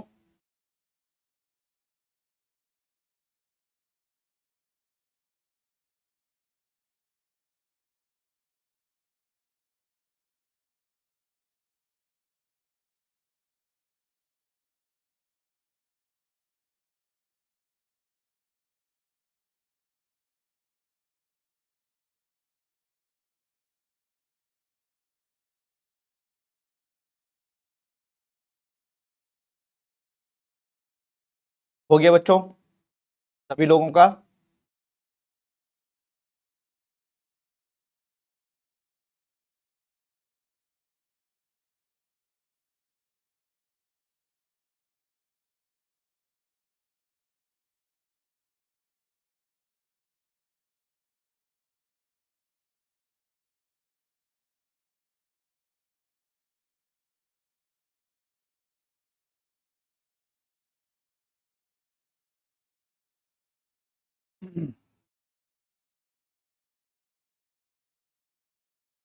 तो होप बच्चों हो आप लोगों का हो गया होगा, नोट कर लिया होगा आप सबने।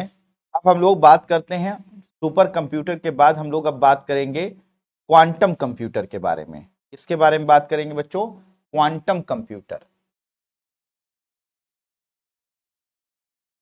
अब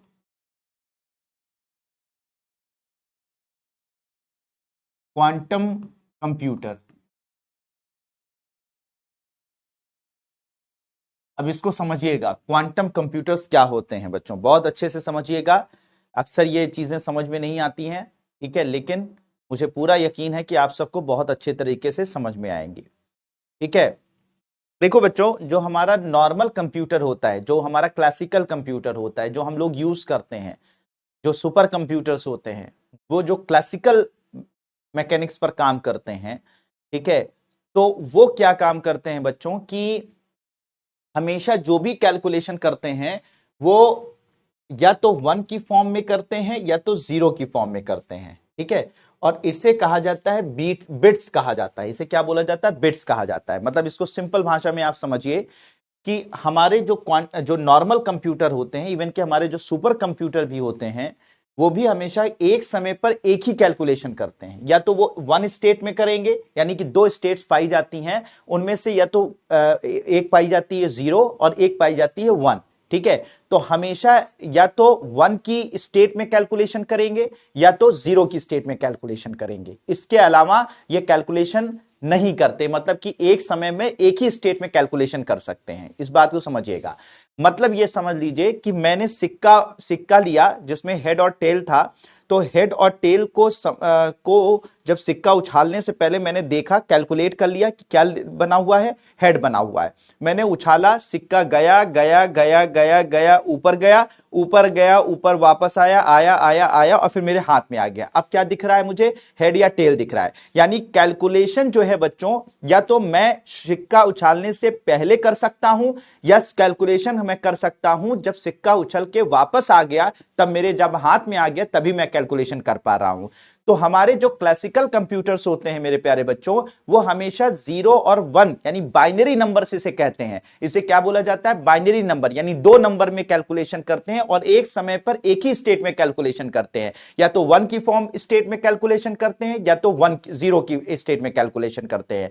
तो इसे बोला जाता है बिट्स में कैलकुलेशन। यानी बिट्स में कैलकुलेशन करने का मतलब हो गया कि बच्चों हमारे जो कंप्यूटर्स होते हैं वो एक समय पर एक ही स्टेट में कैलकुलेशन करने की क्षमता रखते हैं। बात समझ में आ रही? मतलब सिक्का उछाला, उछालने से पहले कैलकुलेशन कर देख लिया कि हेड एंड टेल थी, हेड या टेल था, और जब ये सिक्का गया गया गया वापस आ गया, तो ये फिर जब वापस हमारे हाथ में आ गया तब हमें पता चला कि हेड या टेल है। तो ये मतलब इस तरीके से कैलकुलेशन होती हैं।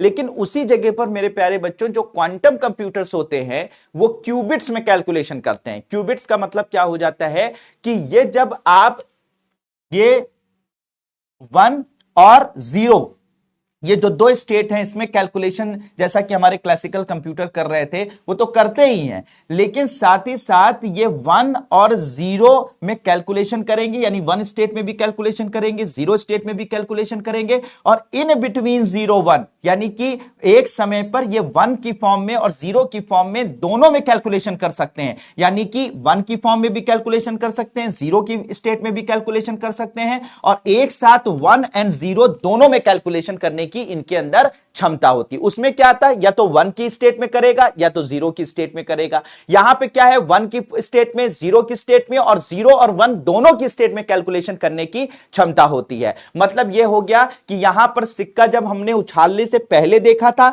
तब हमने देख लिया था हेड एंड टेल है, और सिक्का उछल के जब हमारे हाथ में वापस आ गया तब हमने देख लिया था हेड एंड टेल है। तो इसमें या तो सिक्का उछालने से पहले कैलकुलेशन कर रहे थे या सिक्का उछलने के बाद वापस जब हमारे हाथ में आया था तब कैलकुलेशन कर रहे थे क्लासिकल कंप्यूटर में। वहीं पर क्वांटम कंप्यूटर में जब सिक्का उछालने से पहले भी कैलकुलेशन कर सकते हैं, और सिक्के को जब उछाला तो सिक्का गया गया गया गया गया, वापस आया वापस आया वापस आया, तो जाने में भी कैलकुलेशन होगी और आने में भी कैलकुलेशन होगी, और जब सिक्का हाथ में आ जाएगा तब भी कैलकुलेशन होगी। तो मतलब यहां है बच्चों, यहां पर सिर्फ एक ही स्टेट में एक समय पर कैलकुलेशन हो सकती है, यहां पर डिफरेंट स्टेट्स में डिफरेंट टाइप में जो है एक समय में एक साथ मल्टीपल जो है कैलकुलेशन करने की क्षमता जो है क्यूबिट्स में होती है, क्वांटम कंप्यूटर में होती है। इसी वजह से क्वांटम कंप्यूटर में जो कैलकुलेशन पावर होती है हमारे जो नॉर्मल कंप्यूटर होते हैं, जो क्लासिकल कंप्यूटर होते हैं, उनसे कई कई लाख गुना ज्यादा हो जाती है। क्यों? क्योंकि यहां पर मामला क्या है, सिर्फ एक समय में एक स्टेट में कैलकुलेशन होगी, यहां पर डिफरेंट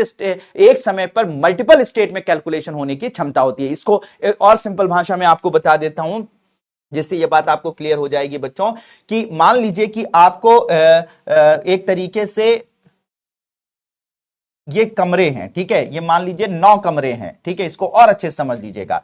ये 9 कमरे हैं और सब 9 कमरे जो है लॉक है, ये सारे के 9 कमरे लॉक हैं। तो इसमें एक इंसान को टास्क दिया जाता है कि तुम सुनो, ठीक है, तुम्हें हम जो है वो चाबी दे देते हैं, ठीक है, एक चाबी देते हैं, और ये जो चाबी है ये चाबी जो है वो पूरा चाबी का इसको गुच्छा दे देते हैं, समझो मेरी बात, इसको चाबी का एक गुच्छा दे देते हैं, यानी 9 चाबियों का गुच्छा देते हैं, और मैं इससे कहता हूं कि तुम जाकर अपने अंदाज से जो है अनुमान लगा लगाकर इस पूरे कमरों को अपनी जो 9 चाबियों के जो गुच्छे हैं उनसे जाकर इसको खोल लो। तो ये क्या करेगा, ये 9 चाबियों का गुच्छा लेकर जाएगा, पहले यहां पर ट्राई करेगा, यहां नहीं खुलेगा तो फिर यहां ट्राई करेगा, फिर यहां नहीं, ये समझ लो ये प्रॉब्लम है, ये प्रॉब्लम है और इसको सॉल्व करना है हमारे क्लासिकल कंप्यूटर को। तो क्लासिकल कंप्यूटर क्या करेगा, 9 चाबियां इसके पास हैं, लेकिन ये 9 चाबी एक साथ जो है सारे कमरों में यूज नहीं कर सकता है। वो एक एक चाबी जो है सारी की सारी चाबियों को पहले कमरे में जाएगा, अपनी पहली चाबी लगाएगा, नहीं खुलेगा, दूसरी चाबी लगाएगा, नहीं खुलेगा, तीसरी चाबी लगाएगा, नहीं खुलेगा, चौथी चाबी लगाएगा, नहीं खुलेगा,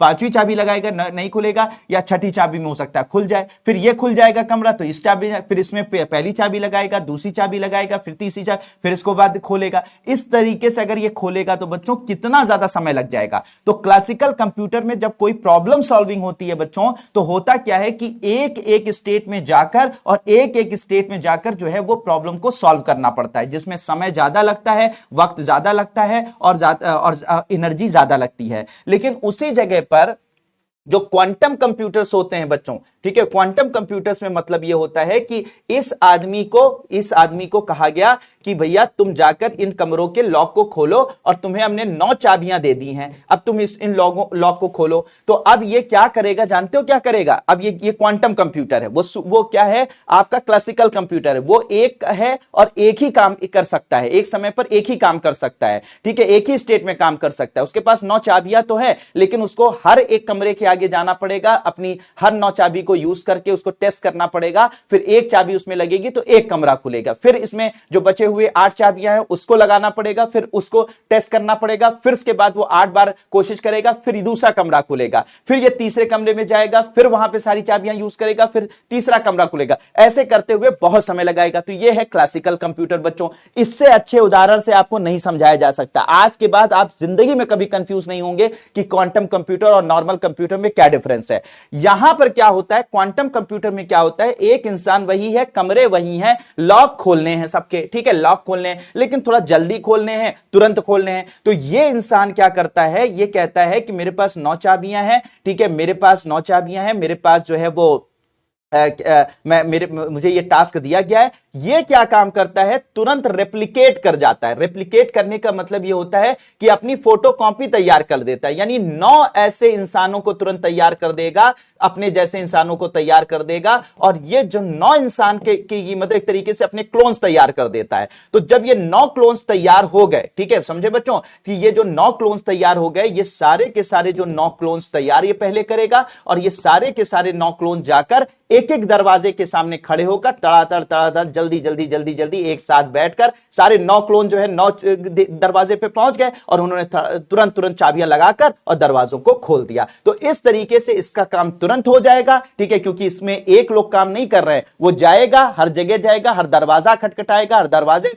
पे चाबियां टेस्ट करेगा, तब उसका वो पूरे कमरों को खोल पाएगा कई घंटों में। और यहां पर एक साथ कुछ सेकंड के अंदर जो है सारे कमरे खुल जाएंगे, क्योंकि ये अपनी 9 फोटोकॉपियां 9 क्लोन्स तैयार करके हर दरवाजे पर भेज देगा। बिल्कुल इसी तरीके से हमारे क्लासिकल कंप्यूटर और सुपर कंप्यूटर में क्लासिकल कंप्यूटर या सुपर कंप्यूटर या फिर क्वांटम कंप्यूटर में डिफरेंस होता है। जो क्लासिकल कंप्यूटर होते हैं एक समय पर एक ही टास्क करते हैं, और जो क्वांटम कंप्यूटर होते हैं एक साथ मल्टीपल टास्क कर रहे होते हैं। इसी वजह से इनकी स्पीड, इनकी क्षमता हमारे जो क्वांटम कंप्यूटर सुपर कंप्यूटर होते हैं, क्लासिकल कंप्यूटर होते हैं, उनसे लाखों लाखों गुना ज्यादा हो जाती है। कितनी ज्यादा हो जाती है इसका अंदाजा आप इस बात से लगा सकते हैं बच्चों कि अभी 4 साल 5 साल पहले जो है गूगल ने एक सिकामोर नाम का जो है क्वांटम कंप्यूटर बनाया। ये एक तरीके से क्वांटम कंप्यूटर था बच्चों, सिकामोर।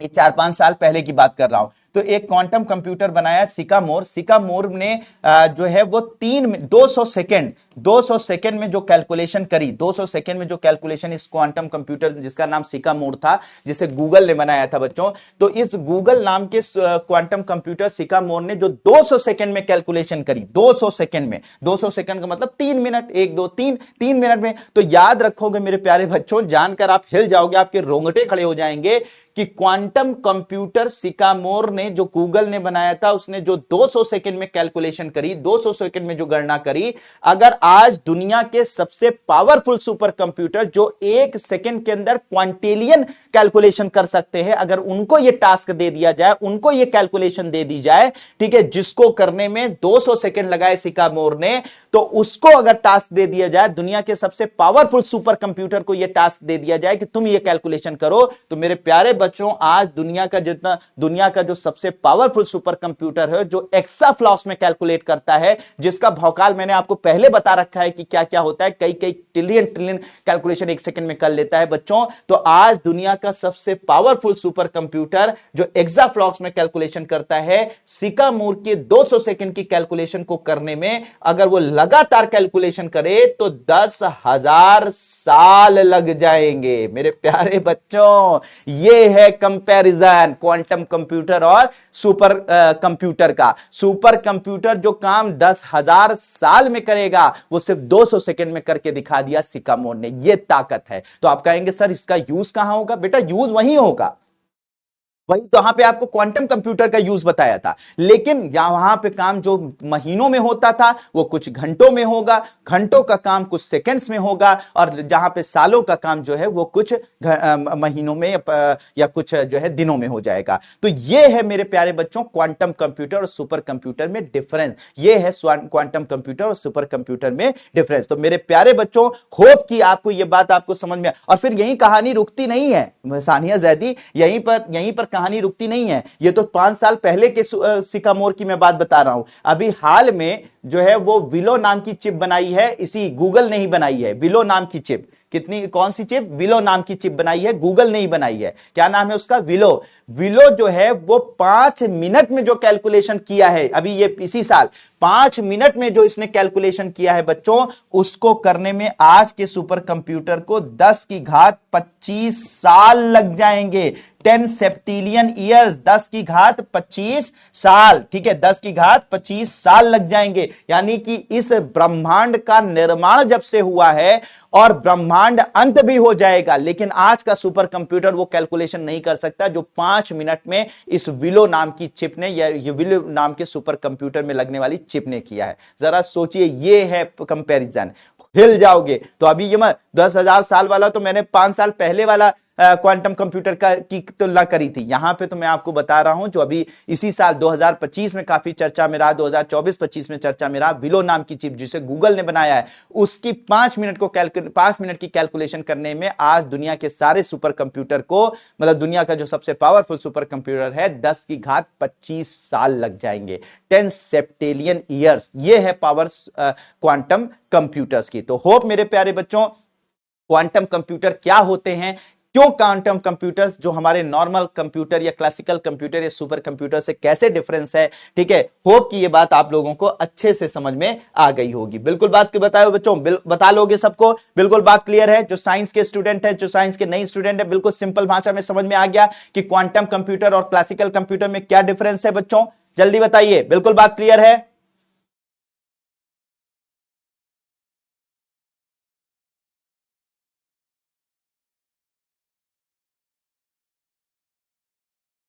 बिल्कुल बात क्लियर है।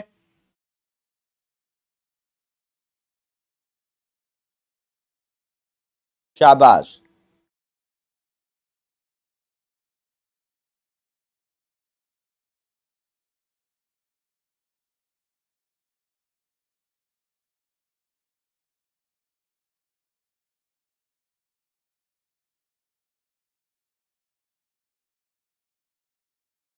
बहुत बढ़िया। तो जल्दी से बच्चों इसको लिख लीजिए, क्वांटम कंप्यूटर को 2 लाइन में जल्दी से लिख लीजिए बच्चों। लिख लीजिएगा, क्वांटम कंप्यूटर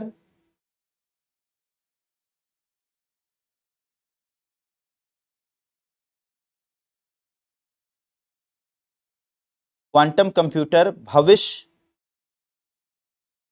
का एक शक्तिशाली कंप्यूटर है। क्वांटम कंप्यूटर भविष्य में आने वाला सबसे शक्तिशाली कंप्यूटर है। शक्तिशाली कंप्यूटर है जो पारंपरिक कंप्यूटरों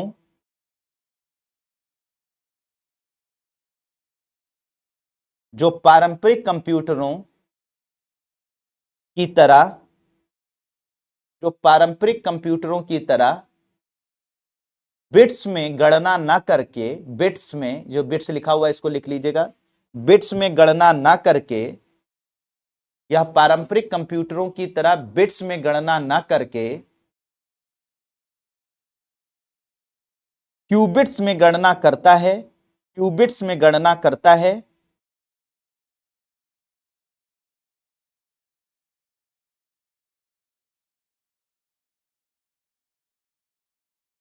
क्यूबिट्स में गणना करता है, अर्थात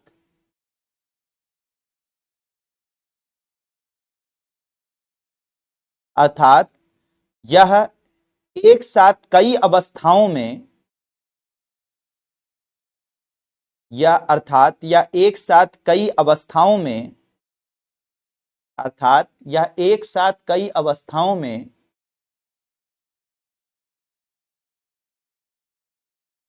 गणना करने की क्षमता रखता है।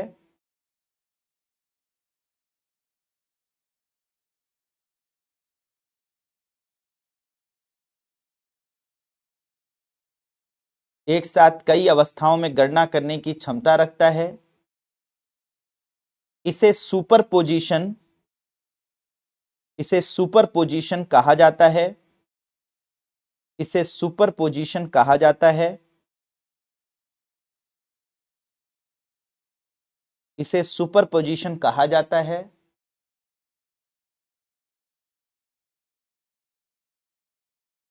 पैराग्राफ चेंज करके लिखिएगा।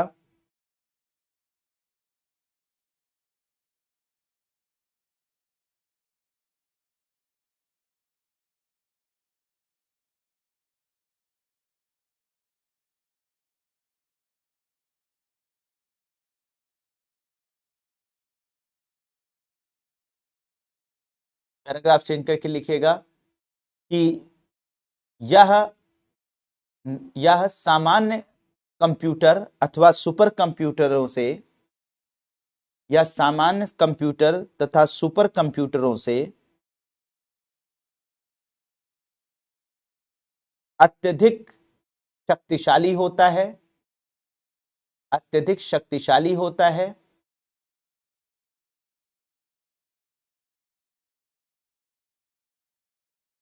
अत्यधिक शक्तिशाली होता है,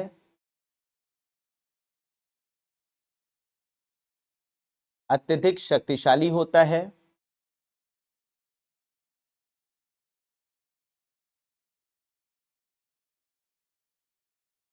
यह सैकड़ों सालों की, यह सामान्य कंप्यूटरों की सैकड़ों सालों की गणना, या सामान्य कंप्यूटरों की सैकड़ों सालों की गणना, या सामान्य कंप्यूटरों की सैकड़ों सालों की गणना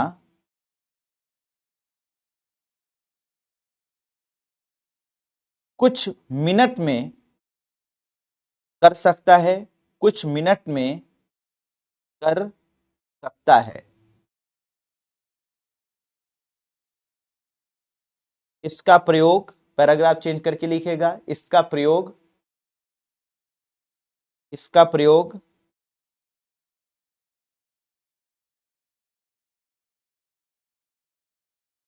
मौसम विज्ञान, इसका प्रयोग मौसम विज्ञान,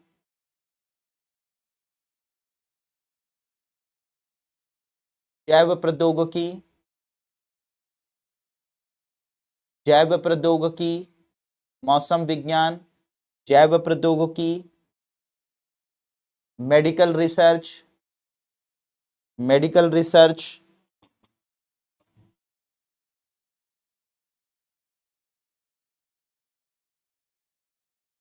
मेडिकल रिसर्च,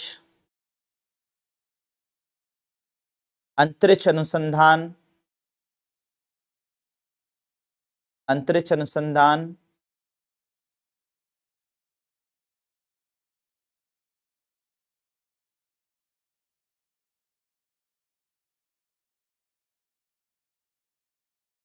भौतिकी, भौतिकी इत्यादि के, इत्यादि में किया जाएगा, इत्यादि में किया जाएगा।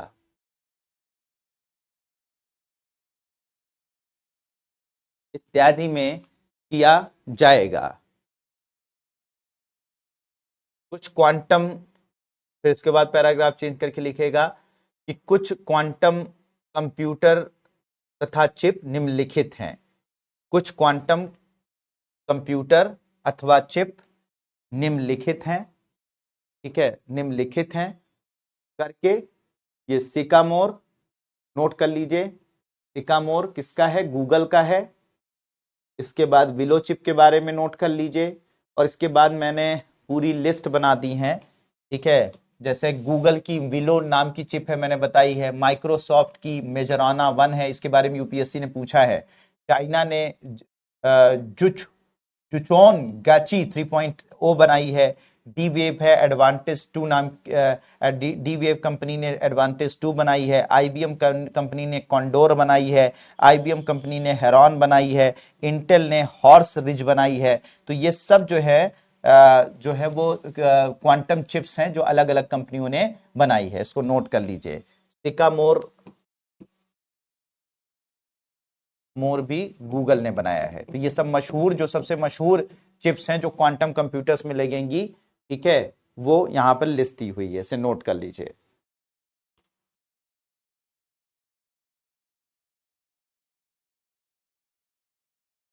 नोट कर लीजिए बच्चों।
ऐसी बहुत सारी चिप ईशा बनाई जा रही हैं, लेकिन जो मेन मेन हैं उन्होंने मैंने बता दिया है।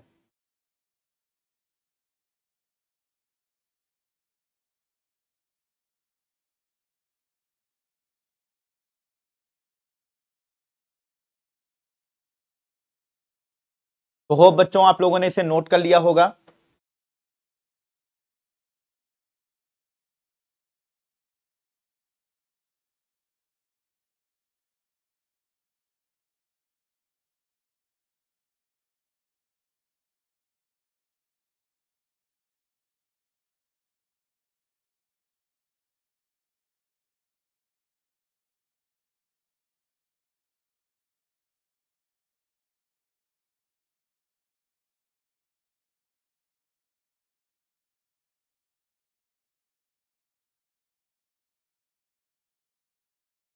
हो गया बच्चों। तो ओवरऑल बच्चों आज हम लोगों ने ये सारी चीजें पढ़ी, क्वांटम कंप्यूटर, सुपर कंप्यूटर, उनके जो है मिशन, इन सब के बारे में पढ़ा। ठीक है, अब हम लोग बात करेंगे आर्टिफिशियल इंटेलिजेंस की बच्चों और रोबोटिक्स के बारे में।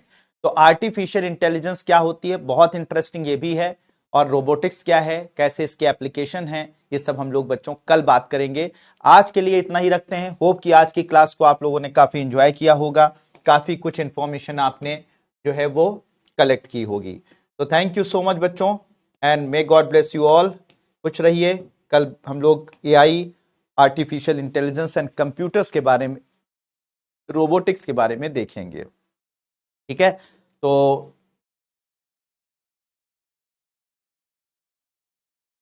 ओके बच्चों,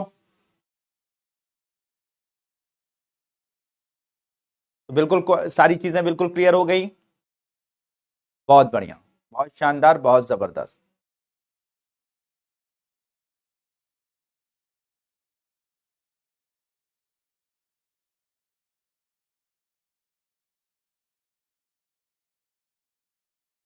बहुत बढ़िया, thank you so much and good bye.